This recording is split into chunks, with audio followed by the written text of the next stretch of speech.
Bonjour à tous. Alors dans cette vidéo, je voulais parler de l'homosexualité, à savoir ce qu'en pense l'Église, c'est-à-dire enfin ce qu'en pense l'Église, c'est-à-dire la vérité concernant l'homosexualité. Donc là, je suis sur, ce sont des extraits du catéchisme de l'Église catholique publié sous Jean-Paul II en 92, révisé en 80, réédité en 97. Donc voilà, c'est les articles 2357 à 2359. Donc je vais tout simplement lire ces articles. Donc l'homosexualité désigne les relations entre des hommes ou des femmes qui éprouvent une attirance sexuelle exclusive ou prédominante envers des personnes du même sexe. Elle revêt des formes très variables à travers les siècles et les cultures. Sa genèse psychique reste largement inexpliquée, s'appuyant sur la Sainte Écriture qui les présente comme des dépravations graves. Donc là, on a des références bibliques. Donc Genèse 19, c'est en fait l'histoire de Sodome et Gomorre. Donc Dieu a envoyé un feu venu du ciel pour détruire la ville. La ville qui s'adonnait à des plaisirs coupables, à des plaisirs contre nature.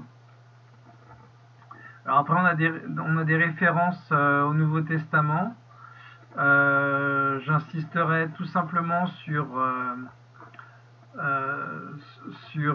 donc là on est dans 1 Corinthiens 6, 10. Ne savez-vous pas que ceux qui commettent l'injustice ne recevront pas le royaume de Dieu en héritage? Il s'agit donc du paradis. Ne vous y trompez pas, ni les débauchés, les idolâtres, les adultères, ni les dépravés et les sodomites, ni les voleurs et les profiteurs, ni les ivrognes, les diffamateurs et les escrocs, aucun de ceux-là ne recevront le royaume de Dieu en héritage. Donc, toutes ces catégories de personnes iront en enfer si elles ne se repentent pas, si elles ne reviennent pas à Dieu d'un cœur contrit. Et donc il faut qu'elles se confessent à un prêtre si elles sont catholiques.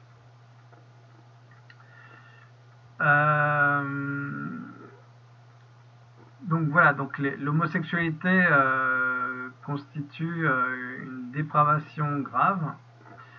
La tradition a toujours déclaré que les actes d'homosexualité sont intrinsèquement désordonnés.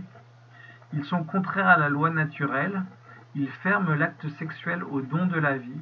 Ils ne procèdent pas d'une complémentarité affective et sexuelle véritable. Ils ne sauraient recevoir d'approbation en aucun cas. Donc c'est vraiment en aucun cas. Un nombre non négligeable d'hommes et de femmes présentent des tendances homosexuelles foncières. Alors moi j'ai entendu dire entre 3 et 5% vraisemblablement. 3 à 5% de la population. Cette propension objectivement désordonnée constitue pour la plupart d'entre eux une épreuve. Ils doivent être accueillis avec respect, compassion et délicatesse. Donc là, effectivement, les homosexuels sont nos frères, malgré tout, en Christ. Donc ils méritent respect, compassion et délicatesse, mais ce sont leurs actes contre nature qui sont hautement condamnables. Il faut bien distinguer le pécheur et ses actes. On évitera à leur égard toute marque de discrimination injuste. Ces personnes sont appelées à réaliser la volonté de Dieu dans leur vie, et si elles sont chrétiennes, à unir au sacrifice de la croix du Seigneur les difficultés qu'elles peuvent rencontrer du fait de leurs conditions. Les personnes homosexuelles sont appelées à la chasteté, donc c'est-à-dire qu'elles elles sont appelées à être chastes, totalement chastes, c'est-à-dire à être totalement abstinents, c'est-à-dire à rester pur, à ne pas avoir de relations contre nature.